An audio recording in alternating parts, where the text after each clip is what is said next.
How's it going? It's Lucas Weber here with Ag Business and Crop, and I got the XAG P100 Pro in front of me here.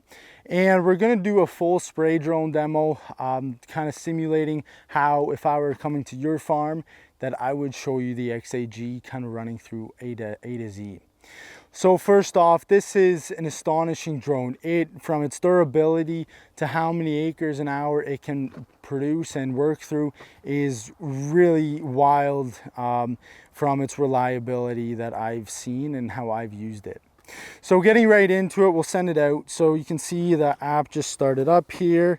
We're gonna find myself a signal. We got my background map. You don't need a SIM card or any kind of internet connection when you're at the field. The controller is making that Wi-Fi signal connecting your drone to your phone. You can see here my data is off. Don't have a SIM card in the drone, nor do I have one in the controller. We got the ARC connected there.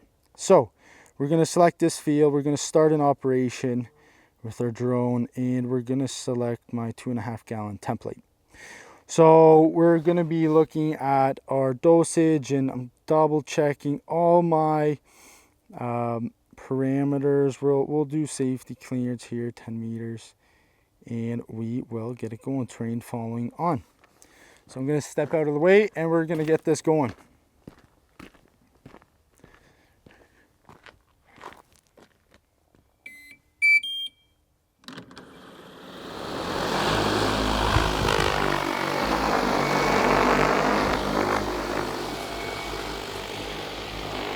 So you can see it going out. It's going first to this approach route right here. So it went to there first, and now you can see painting lines. The really nice thing about the XAG is it's painting the lines for you. So you see exactly where it's painting. And we see a little bit of a vortex there. We'll turn up the droplet size. We'll go max 500 here and see what it does. We're going to, so right now we're flying 3.5 meters above crop canopy level. We're going 31 miles an hour. A few nice things we see. We'll go here. We'll go 4 meters. It's pretty good. We're spraying. We're spraying roughly 30 feet right now with this drone. You can see if you actually pan over, sorry I said pan over to me, but pan over to the drone. So you're seeing that nice spray pattern. It's pushing it down. We get a little bit of wind here, not too much, but overall it's looking great. We can drop it maybe down a bit. That's probably a mistake on my end. So on the go, we're able to change settings and everything like that, right? We're getting that nice spray pattern. It's coming into a corner, and now watch it. You're gonna see one nozzle turn off a little bit. You see that right nozzle turned off? And the left one's still going, and now it's gonna turn on, and now it's turned on. So that's making sure that you're not overusing product. Each pump is working for per side of the nozzles on that drone. And you can see a classic, nice, spray pattern there. A couple things I want to mention about the drone I'm using right now. On the bottom left side, you can see my Wi-Fi signal hasn't lost any bars yet. We're using VRTK, and that's an XAG specific thing. So it's a virtual RTK. So instead of needing a base station every single time to get some kind of good positioning, we're making kind of a virtual base station with the controller of where I am standing. That doesn't mean you have to stand in one place, but it's gonna give it a more of a centimeter accuracy than just using satellites. If we're just using satellites, they're moving, it's gonna kind of have a weird reference of where it should be. So right now it is out of liquid, that's what the beeping is, so it's gonna return home automatically.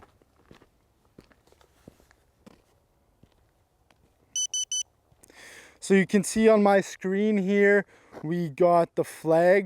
That's where it left off, and that's where it wants to go again to finish off spraying. But you're gonna see it's coming back. Oh, I think I did my approach route settings fairly slow.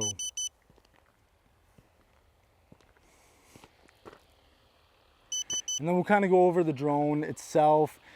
This is a fairly flat field. So this is a fairly flat field. So you're not going to see that terrain following that you really want to see.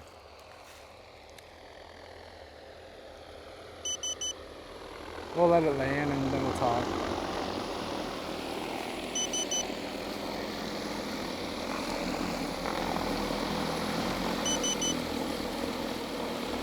So I'm not doing anything with the controller right now, hands off.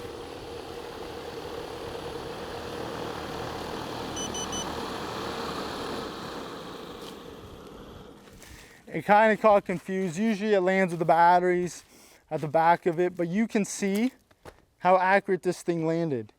You can see right here, I got a little bit of pink dye in here just for demo purposes, but you can see that's got a little puddle here, and that's from me overspilling accident, but it's not a big deal. So as you saw, it's using this radar at the front to do the terrain following as well as obstacle avoidance. So this drone is very nice in the sense you're not going to have any stops and starts on your obstacle avoidance. It's going to be a real smooth motion, which is going to keep that efficiency up because you're not stopping and starting trying to get over your terrain following and obstacles.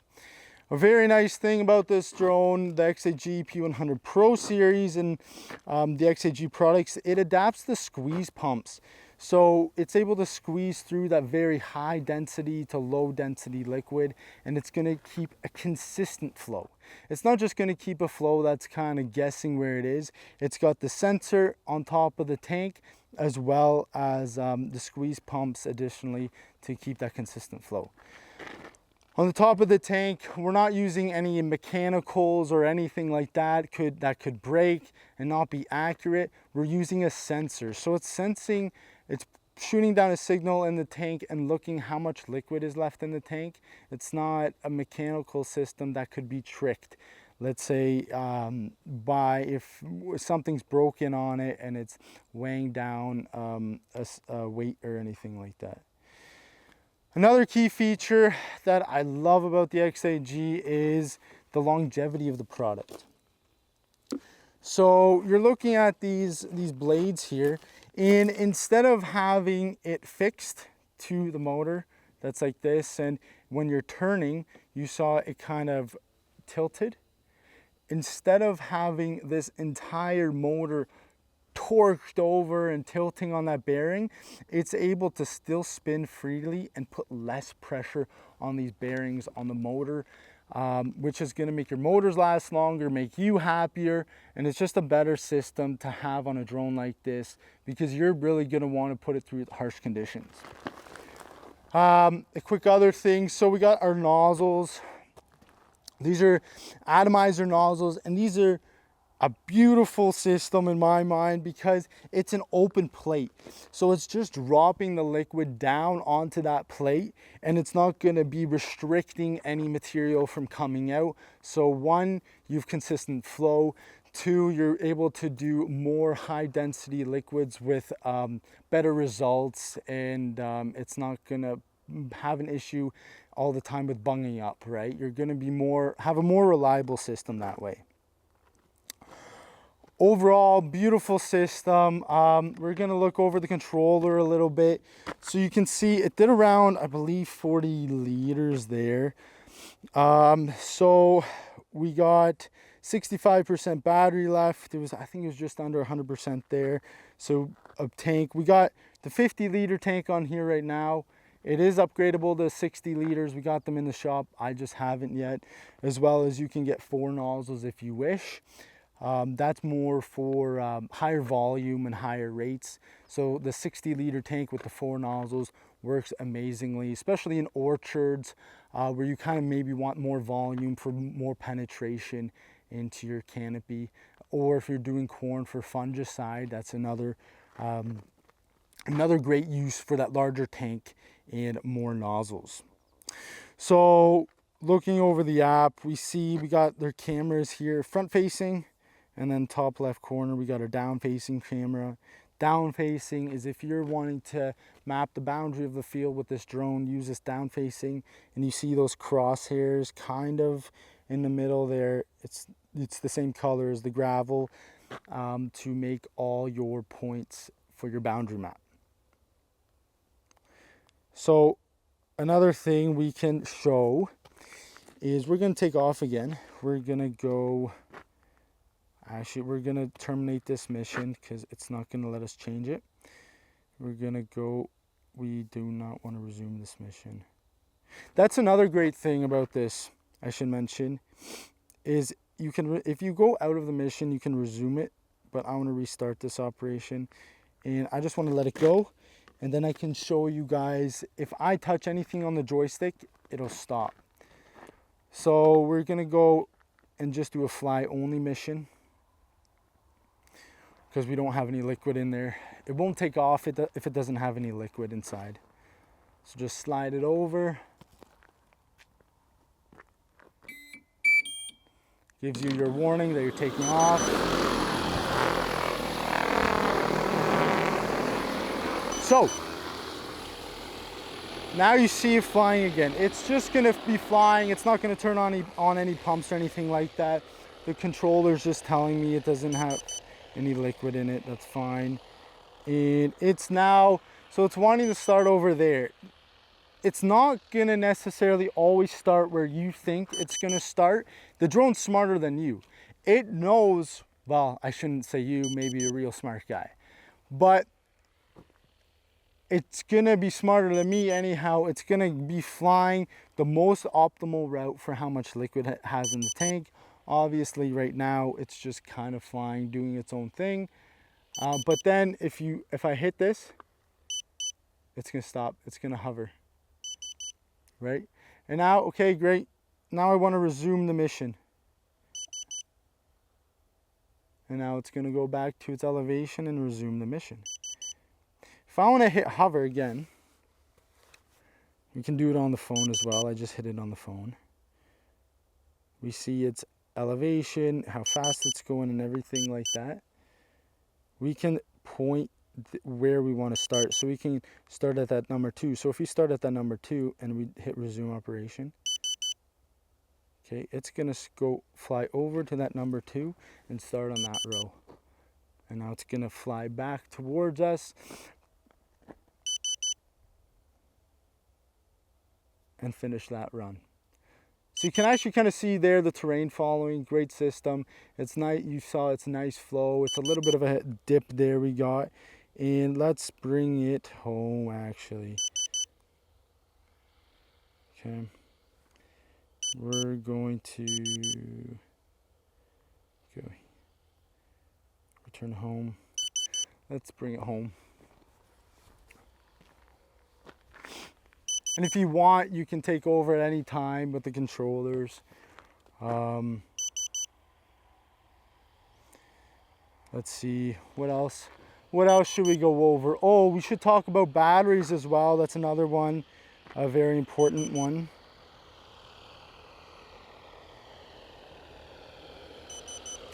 So now she's coming in.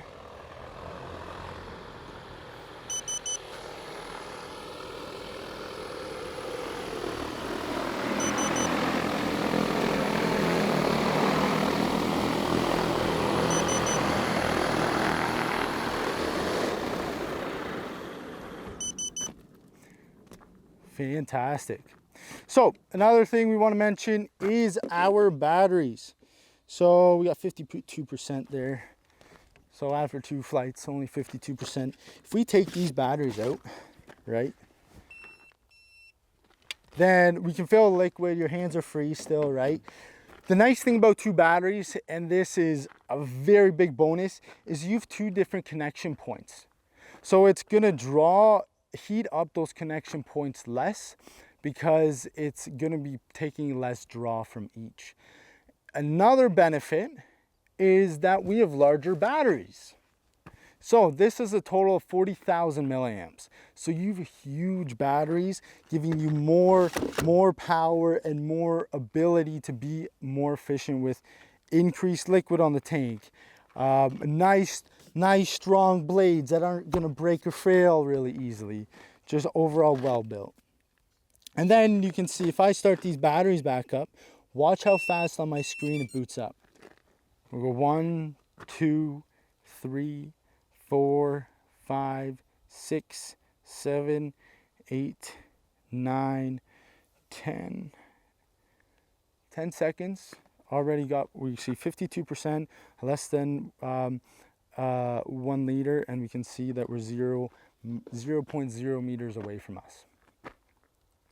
Overall, that's a real, that's all the basics of the drone, and we'll show you how to clean up. So if we shut off the controller here, we're gonna lose our connection. You'll see on the top right, I'll leave my phone screen on there for you. We're gonna take these batteries out, real simple, nice, easy, right? So, yeah, see now I only have that cell network. I'm gonna turn on my data because then I can show you another feature on the app itself. So all it is, when you're unpacking and packing in, you put these nozzles up. So this way you're not gonna hit them accidentally and break them, even though they're very durable. You always wanna be a little bit cautious, right? It's equipment. You want to take care of it. It's another reason why XAG is a great product, because it's pressure washer safe. So typically, I don't have it on me, but on the trailer, we have the trailer winterized right now, so I don't have it with me.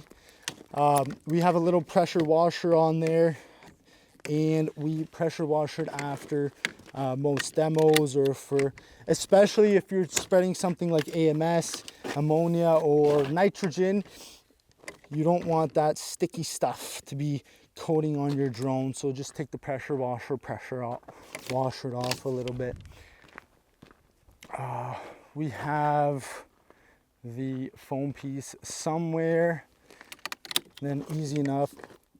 Before I take this off, if you want, this is another option. If you want, you can easily oh, I didn't put that other nozzle up, but it comes off. It's very modular, right? So if you don't want to switch tanks, or if you just don't want to lift that kind of weight, it's really nice to be able to just take the top off without the tank. It's a lot less weight, right? Less awkward to move. And watch this. I'm a single person. I can pick this drone up, carry it over to the truck nice and easily, set it on the truck. This is especially nice if you're spreading seed. If you just are doing clover and you're at, let's say, 5-10 pounds rate, put a couple bags on the back of the truck, have your generator on here. You don't need a trailer, just take the truck out. So, thing I want to show on the app, once I'm connected to the internet, I have all my flights. So I got my demo vid field here. Takes a second. But we can see exactly what I did on this mission. We got a nice little video here, all of your meters, your elevation, your row spacing, your dosage. It's all here, ready, recorded. No more little notebook that you need on the side to record what you sprayed in the field. And the benefit of that is, if I did want to put a SIM card in the drone, there is an option, and then it gives it more options. It'll upload it right away. This way it has to take it off the internal memory, then upload it through my phone. It's not a big deal, but if there's an option to put a SIM card into your controller or drone.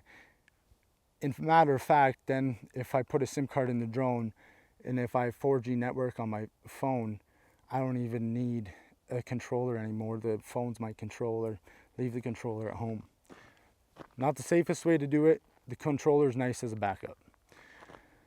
With that being said, you see kind of my logs there. We did this mission. I got, just going through the app really quickly. We got all my tabs here, and the real nice thing that we have with the XAG is we'll have, when it's on, we'll have my diagnostics here. So you can easily diagnose it at home. You don't need to be wondering what's going on with my drone. You can know what's going on with your drone and fix it easily and do your maintenance easily. That's the whole point behind XAG. Durable, reliable, easy to maintain and fix, and is always super user-friendly, farm-friendly. Really, I wouldn't be surprised if most people can use this fairly easily. Other than that, guys, thanks for watching. I appreciate your time. If you need any more information or have any more questions, please give me a call. I'd be happy to answer them all. And as always, happy flying, and we'll talk to you soon. Another thing about the batteries I want to mention is that we're charging them in water, right? So they're very large batteries. They charge very quickly. You want to be able to cool them down quickly. If your batteries get too hot or too cold, they're going to stop working properly. You're going to start damaging batteries, and they're not going to last as long. So that's the reason we charge them in water, is because when it gets too hot, then you're going to be able to cool down the batteries. You're going to change the water out maybe a couple times throughout the day. And then if it gets too cool or it's getting colder temperatures, then that water kind of works as a heat sink to keep the batteries at an optimal temperature, so you're not damaging these batteries, and they'll last longer. They're going to work better for you, and you're going to run into less issues.